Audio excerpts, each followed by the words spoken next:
भारतीय पुरातत्व सर्वेक्षणाच्या एका लहानशा पाम झालरच्या बागेत असलेलं हे सोपारा स्तूप.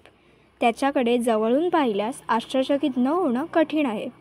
त्याच्या विटा इतक्या उच्च दर्जाच्या होत्या की ही रचना मुंबईबाहेरील भागात नालासोपारा उपनगरीय रेल्वे स्थानकापासून काही किलोमीटर अंतरावर हजारो वर्षांपासून टिकून आहे. अंदाजानुसार हे स्तूप 2500 वर्ष जुनं असू शकतो. तर तुम्हाला आयडिया आलीच असेल की आजचा व्हिडिओ कशावर आहे. ॲक्च्युली आमच्या घराजवळच्याच परिसरात एक हिस्टॉरिकल प्लेस आहे. आमचं खूप दिवसांपासून असं ठरत होतं की एका शांत निवांत स्पॉटवर जायचं, पण आम्हाला काही मुहूर्त भेटत नव्हता. पण आज फायनली आम्हाला टाईम भेटला आणि आम्ही आज आले. आणि इथे आल्यावर ना बॉडी ना एकदम अशी रिलॅक्स होते. म्हणजे या जागेबद्दल ना सांगेल तेवढं कमीच आहे. इथली शांतता म्हणजे अप्रतिम.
सोपारामध्ये फक्त एकच स्तूप होतं जे भगवानलाल इंद्रजी यांनी 1882 मध्ये पहिल्यांदा प्रकाशात आणलं होतं. हावेवर हेनरी कॉन्सेन्स यांनी सोपारामध्ये अजून एका स्तूपाचे उत्खनन करून नोंदवले.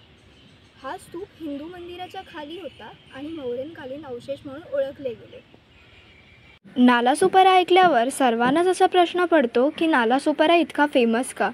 तर नालासोपारा हे प्राचीन भारतातील शूरपारका किंवा सुपारक म्हणून विद्वानांनी स्वीकारले आहे आणि एक व्यस्त व्यापारी केंद्र आणि बौद्ध धर्माचे एक महत्त्वाचे स्थान होते. हे सातवाहनांच्या आधिपत्याखालील प्रशासकीय घटकांपैकी एक होते आणि कार्ले, नाशिक, नाणेघाट आणि कान्हेरी येथील शिलालेखांमध्ये त्यांचा उल्लेख आढळतो.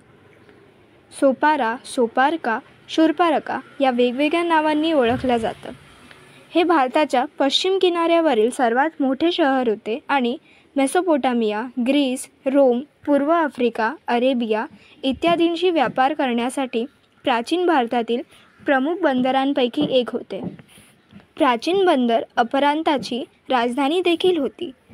प्रसिद्ध सोपारा स्तूप ज्याने शहर एक पवित्र पोशाख अशोकाने बांधले आणि नंतर इतर राजांनी सुद्धा त्याची नूतनीकरण केली.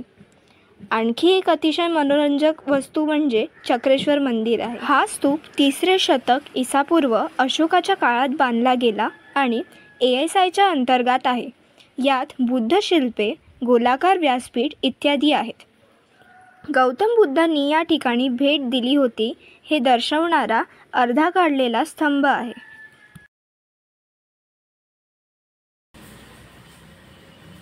So guys, hello friends, bye bye. दे फोन. फोन वाकडा पकडला. 6 दे फोन. थांब थांब.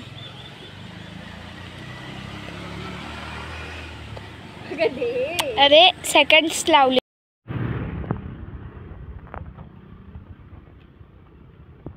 होय. हाय. सो गाईज आता आम्ही शूटिंग करायला चाललेलो आहोत आणि आम्ही शूटिंग करून तुम्हाला दाखवू कशी असते ती shooting. Okay guys, bye bye. Follow for more. Don't forget to काय सबस्क्राईब नाही, शेअर कमेंट सबस्क्राईब लाईक. हां गाईज तुम्ही हिचंच ऐका, ती एकदम करेक्ट बोलते ना. हो. चला गाईज, बाय बाय.